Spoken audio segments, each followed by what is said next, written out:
무인도에 딱 3개만 가지고 갈 수 있으면 뭘 가져가겠냐, 이런 질문 여러분 많이 들어보셨죠? 프랑스의 어느 저명한 언론인이 전 세계 196명의 유명 저자들에게 설문 편지를 보냈습니다. 그래서 그 설문 기간이 한 10수년 정도에 걸쳐서 답을 받았다고 해요. 무슨 질문을 던졌냐면, 무인도에 간다면 가져갈 책 3권이 뭡니까? 하고 물어봤습니다. 자유롭게 대답해 달라고 이유를 말씀해 주셔도 좋고, 단답형으로 주셔도 좋고, 세계적으로 유명한 작가들에게 이 질문을 던졌습니다. 3권의 책을 가져간다면 무슨 책을 가져갈까? 그래서 답을 다 받았어요. 196명에게 답을 받았는데, 이분이 설문을 할 때 조건을 하나 달았습니다. 조건이 하나 있는데 3권의 책을 추천해 주시되 성경과 셰익스피어는 제외해 주십시오, 이렇게 조건을 달았습니다. 이제 너무 당연히 나올 것 같아서 그랬던 것 같아요. 자, 어떤 책이 1등을 했을까요? 자, 196명의 작가들이 1등으로 뽑은 책은 뭐였냐면 성경책이었습니다. 성경책은 하지 말라고 했는데 성경책이 1등을 했어요.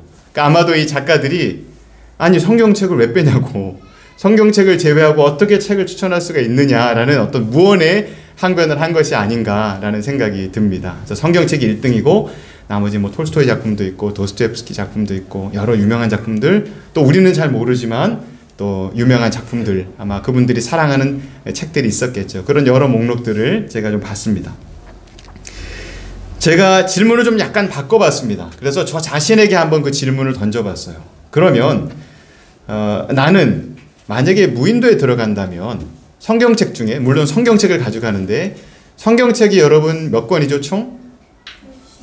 66권이죠. 자, 구약이 39권, 신약이 27권, 39, 27, 이렇게 해서 66권이죠.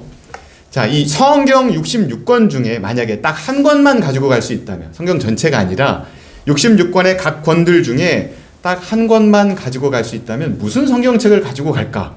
나 같으면 어떨까라는 생각을, 질문을 스스로에게 던져봤습니다.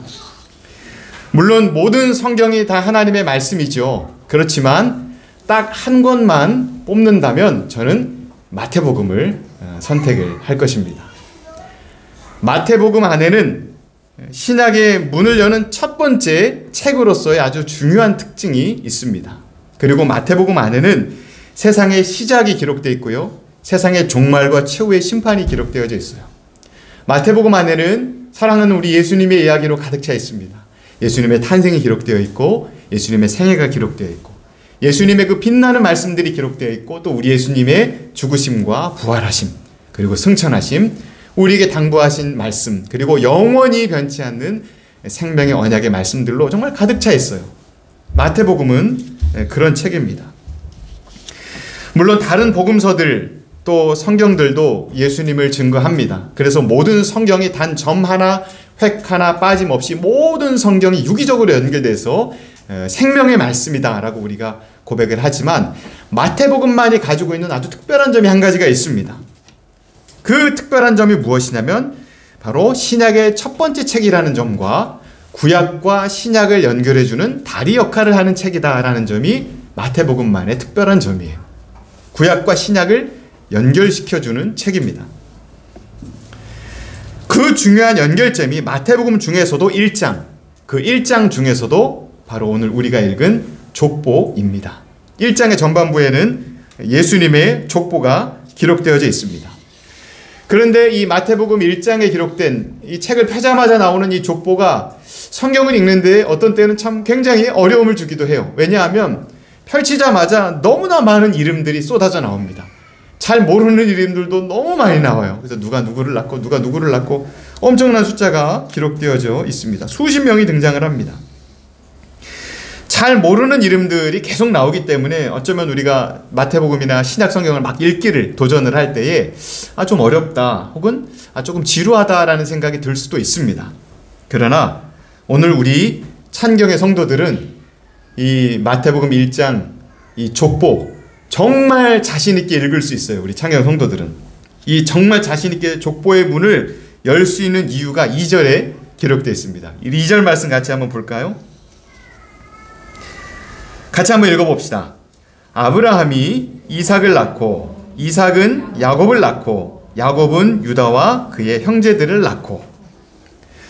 우리가 너무나도 잘 아는 이름들이 나오죠. 아브라함, 이삭, 야곱, 그리고 유다와 그의 형제들. 우리 이 이야기를 지난 1년 8개월 동안 우리가 함께 봤습니다. 아브라함으로부터 시작해서 아들 이삭과 또 그의 아들 야곱과 12명의 형제들, 그들을 통해서 민족이 세워지고 큰 나라가 돼서 출애굽하여서 이제 약속의 땅으로 전진해 나가는 이 이야기, 우리가 지난 1년 8개월 동안 함께 봤죠. 그 모든 말씀들이 바로 이 2절 한 절에 압축이 되어 있는 것입니다. 그러므로 오늘 신약의 첫 번째 문을 열고 들어가는, 마태복음과 족보의 문을 열고 들어가는 여러분들은 정말 자신 있게 우리가 아는 분들의 이야기 하고서 이 족보의 문을 열 수 있는 것이죠. 그렇기 때문에 우리가 주목해야 될 것은 1절 말씀입니다.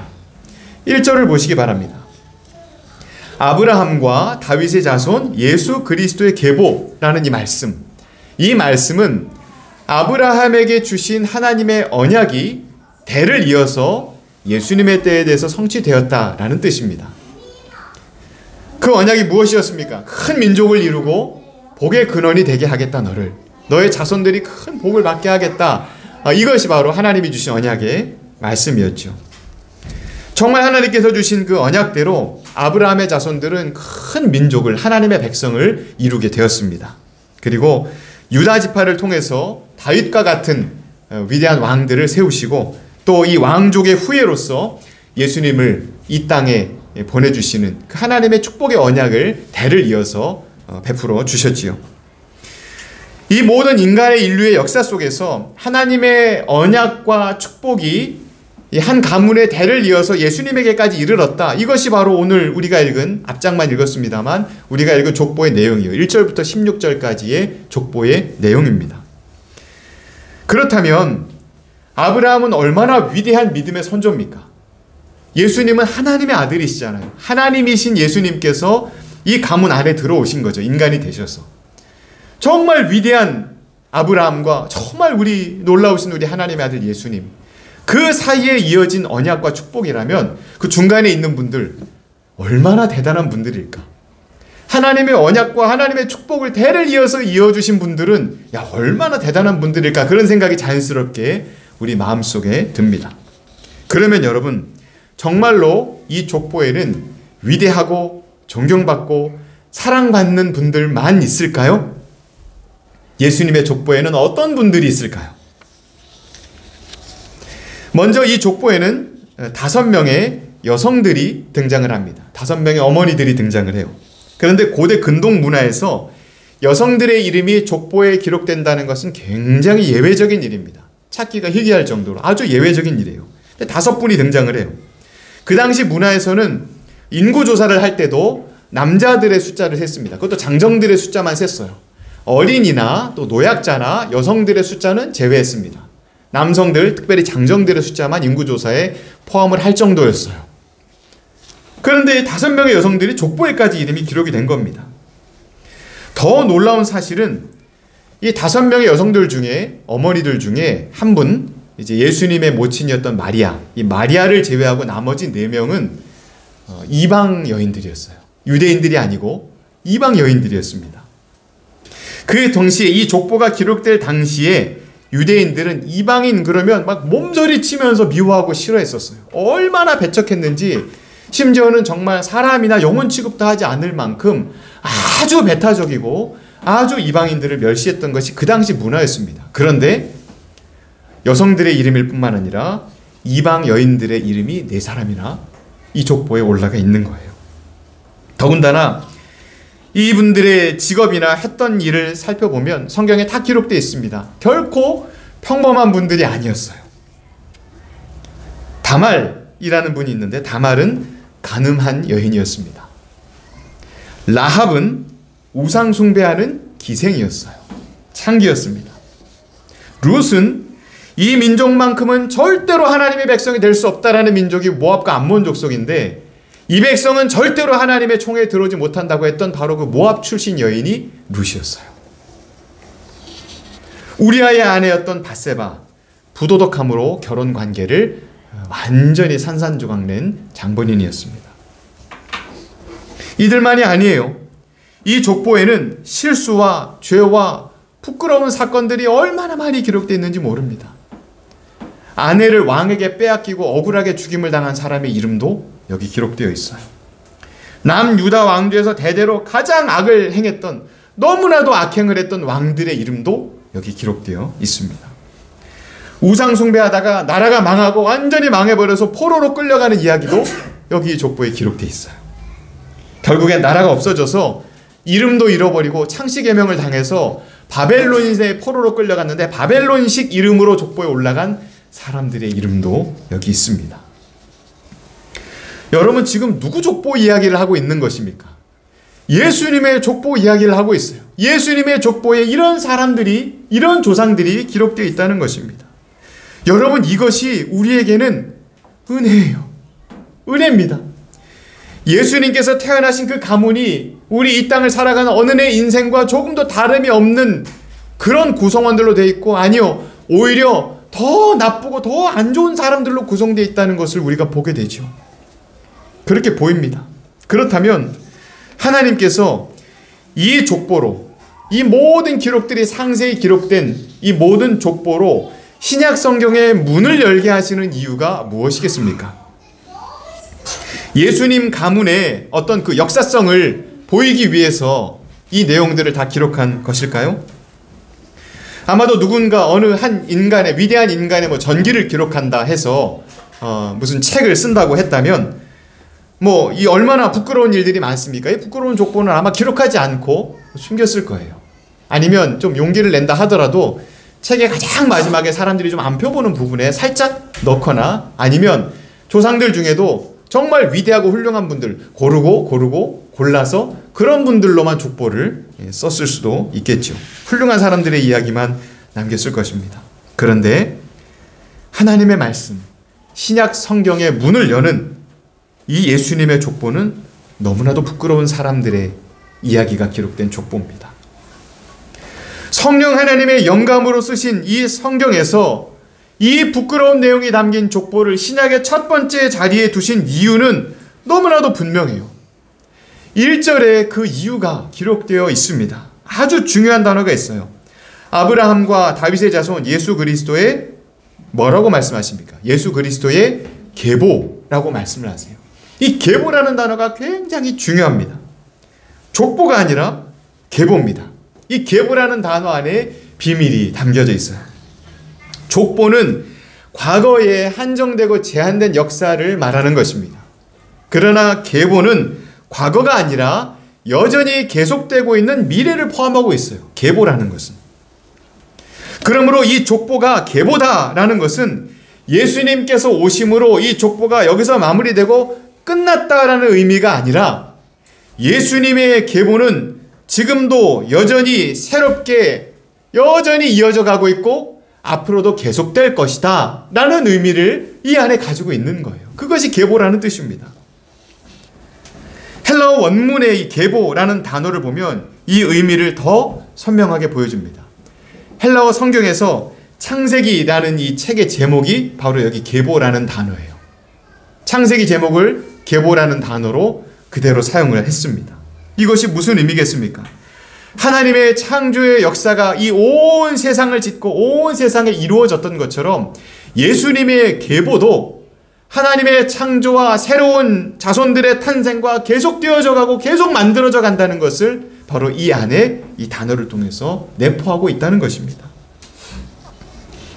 그렇다면 오늘도 계속되어져 가는 이 거룩한 계보, 하나님께서 오늘 신약 성경의 문을 여시면서 우리에게 지금 보여주시고 이것이 여기서 끝난 것이 아니라 지금도 이어져 가는 계보다라고 말씀하실 때 이 계보를 이어갈 사람들은 누굽니까? 여러분, 이 계보에 들어올 수 있는 자격을 가진 사람들은 누구일까요? 예수님의 족보에 기록된 사람들이 바로 어떤 자격을 가진 사람들이었는가를 우리에게 말씀해 주십니다. 우리가 함께 살펴봤죠. 주님의 가문에, 예수님의 가문의 계보를 이어갈 사람들은 죄 많은 사람들입니다. 부끄러운 자리에 있는 사람들이에요. 연약한 자들입니다. 힘 없는 자들이에요. 상처받은 자들입니다. 이런 모든 사람들이 예수님의 계보를 이루어서 그 하나님의 언약과 축복을 이어왔던 것처럼 오늘도 계속되어지는 이 예수님의 계보에 들어갈 자격을 가진 자들은 죄 많고 연약하고 부족하고 실수 많이 하고 상처받고 아프고 힘이 없는 사람들, 바로 우리들이죠. 바로 죄인된 우리들, 예수님의 이름으로 회개하고 주님 앞에 돌아와서 하나님을 아버지라 부르며 예수님의 이름을 부르는 바로 우리들을 통해 하나님은 이 연약한 우리들을 통해 이 계보를 이어 나가신다는 것입니다. 성경을 여는 구약성경의 첫 번째 창세기 1장 1절은 태초에 하나님이 천지를 창조하시니라 라는 말씀으로 그 선포로 시작을 합니다. 이 선포를 시작으로 하나님은 세상을 창조하시죠. 세상을 지으시고 인간을 지으시고 아브라함의 자손들을 세우시고 그 모든 백성들을 통해서 하나님이 누구이신가를 보여주시고 또 하나님의 백성들은 어떻게 살아야 되는가를 이 이스라엘 민족을 통해서 샘플로 보여주시고 그 모든 과정을 통해서 언약의 가문을 통해서 하나님의 변함없는 사랑을 보여주시고 이 가문의 끝에 마침내 하나님께서 약속하신 메시아 구세주를 보내주실 것이다 라는 끊임없는 말씀을 이 구약성경을 통해서 주셨습니다. 그리고 오늘 신약의 첫 번째 문을 여는 선언이 무엇입니까? 아브라함과 다윗의 자손 예수 그리스도의 계보다라고 말씀하세요. 여전히 이어져 간다는 것을 선포하십니다. 하나님의 사랑과 하나님의 구원의 역사가 예수님의 이름으로 계속해서 이어져 가고 그 거룩한 족보에 들어오게 될 사람들, 그 그리스도의 가문에 들어오게 될 사람들이 누구인가? 바로 예수님의 이름으로 용서받은 죄인들이고 연약하지만 하나님의 도우심과 붙드심으로 강하여진 영혼들, 회복된 영혼들, 고침받은 영혼들, 돌아온 영혼들, 바로 그 영혼들이 예수님의 거룩한 가문에 들어올 자격 있는 자들이다. 그리고 그 계보를 이어나가는 사람들이라고 선언하시면서 신약의 첫 문을 열고 계시는 것입니다. 사랑하는 창경가족 여러분, 우리는 모두 연약합니다. 우리는 모두 너무나 부족하지요. 또 때로는 또 자주 죄의 자리에 서 있고 또 머물러 있기도 합니다. 너무 모자라기도 합니다. 실수도 많이 합니다. 우리는 그런 자들이에요. 우리 자신이 누구보다 잘 알죠. 그러나 여러분 기억하시기 바랍니다. 오늘 주님께서 우리에게 주시는 말씀이 무엇입니까? 바로 너희가, 바로 여러분이 하나님의 계보를 이어갈 사람들이다. 예수님의 이 거룩한 가문을 이어갈 사람들이다. 하나님이 아브라함에게 주셨던 그 축복의 언약, 내가 너에게 복을 줄 것이고 창대하게 할 것이고 너로 말미암아 온 세상을 축복할 것이다 라는 이 언약과 축복을 이어갈 사람들이 누군가? 바로 여러분들이라고 주님께서 말씀하고 계시는 것입니다.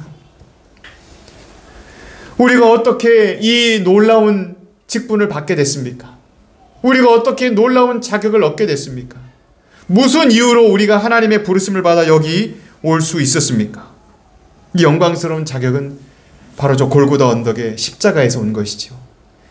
십자가 위에서 달리신 우리 예수님이 우리의 모든 죄를 다 사하심으로 죽으셨고 우리가 받아야 될 모든 형벌들을 우리 예수님께서 십자가 위에서 당하심으로 우리의 모든 죄의 대가를 다 지불하셨습니다.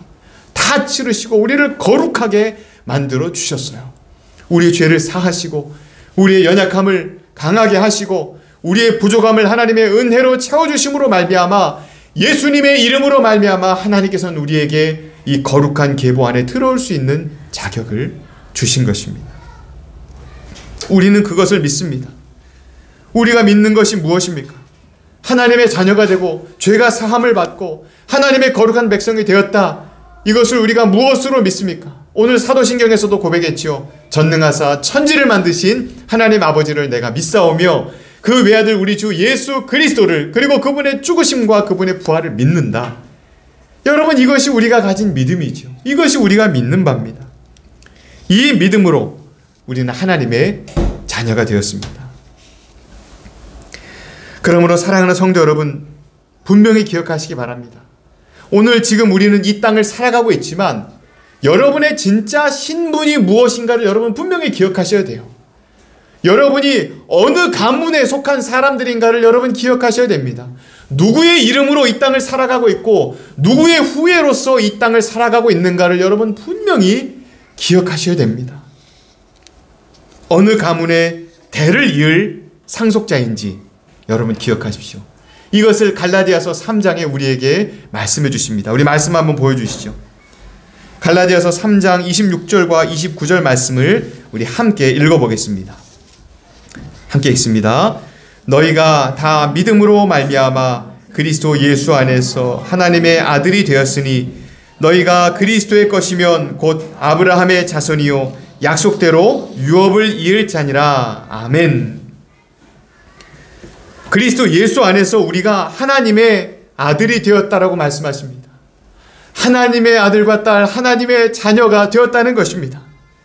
그렇다면 이제 우리에게 주어진 권세와 더불어 우리에게 주어진 사명이 있습니다. 이 가문의 유업을 잇는 것이 우리의 할 일이죠. 왜냐하면 이 가문의 상속자요, 이 가문의 자녀가 되었기 때문입니다. 29절의 말씀처럼 우리는 그리스도의 유업을 이어가야 합니다. 예수 그리스도의 유업을 오늘 우리는 이어가야 합니다. 그렇다면 예수님의 유업은 무엇입니까? 예수님께서 이 땅에 오셔서 남기신 유업은 무엇입니까? 예수님은 무슨 말을 하셨고 무슨 행동을 하셨죠? 예수님은 세상을 바라보시며 어떤 마음을 품으셨습니까? 예수님이 33년의 생애를 사시면서 무슨 일을 하시며 사셨나요? 예수님께서 사랑으로 세상을 품으시고 섬기시고 두루 다니시면서 복음을 전파하시고 잃어버린 영혼들을 빛으로 인도하시고 하나님께로 인도하시며 잃어버린 영혼들을 목자로서 선한 목자로서 인도하신 바로 그 일, 그것이 바로 예수님께서 이 땅에서 하신 일이죠. 그리고 이것이 바로 예수님이 우리에게 주신 유업입니다. 그러므로 오늘 우리가 이어받아야 될 유업인 것입니다. 하나님의 자녀된 여러분, 주님의 유업을 잇게 될 여러분, 우리만 구원받고 우리만 하나님의 자녀로 머물러 살고 이 좋은 교회 울타리 공동체 안에 우리끼리 잘 살고 행복하게 지낸다? 아닙니다. 더 이상 그렇게 살아서는 안 됩니다. 여기 머물러서는 안 됩니다. 마태복음 1장 1절에서 오늘 우리에게 선포하신 것과 같이 우리는 예수 그리스도의 계보를 이어가야 되는 사람들입니다.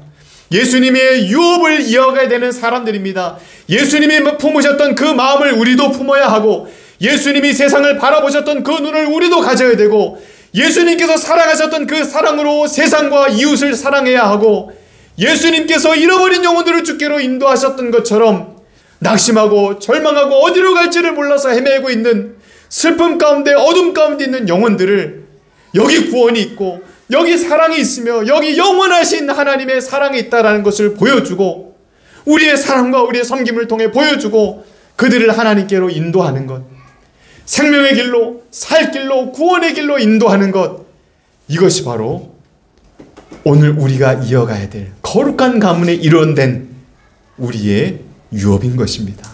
아멘. 이것이 우리의 할 일이에요. 여러분, 하나님이 가장 기뻐하시는 일이 무엇입니까? 여러분, 이 사건이 있을 때만 유일하게 천국에서 파티와 잔치가 열린다고 했죠. 천국에서 파티가 열리게 하는 유일한 일, 이 땅에서 벌어지는 일 중에 그 일이 무엇입니까?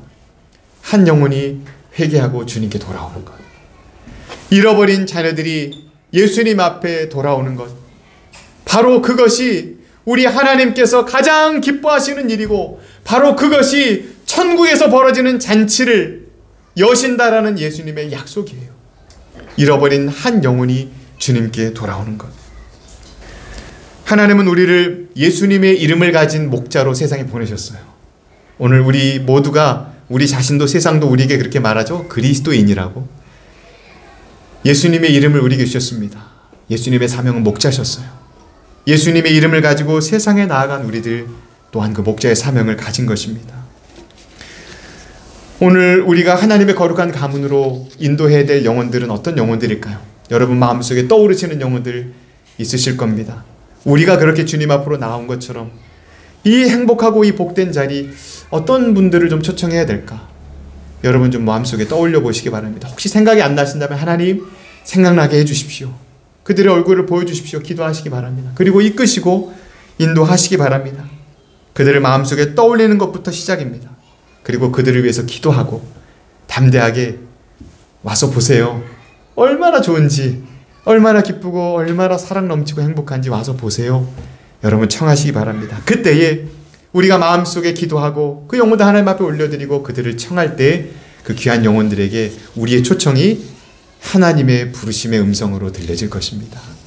그리고 주님의 거룩한 가문의 일원으로 들어오는 놀라운 역사도 이루실 것입니다. 그 음성을 듣고 나오는 귀한 영혼들, 하나님께서 우리를 맞아주신 것처럼 그렇게 달려나와 맞아주실 겁니다. 잘 왔다 내 아들아 내 딸아 하시면서 안아주시고 모든 죄 깨끗하게 씻어주시고 모든 염려와 걱정들 다 주님께서 제해주시고 그 어깨에 메고 있던 수고하고 무거운 인생의 짐 다 예수님이 져주시고 상처받았던 마음 위로해 주시고 얼마나 사랑받는 존재인지 말씀해 주시면서 그 영혼들 주님의 자녀로 품어주실 겁니다. 구원은 하나님이 하시는 겁니다. 여러분이 할 일은 청하시는 거예요. 여기에 주님이 계시다. 청하시면 됩니다. 사랑하는 성도 여러분, 이 믿음으로, 이 사랑으로, 이 예수님의 마음으로 주님 주신 우리의 이 귀한 사명을 가지고 거룩한 유업을 우리의 삶에서 날마다 이어가시기를 존귀하신 우리 주님의 이름으로 축원합니다. 아멘.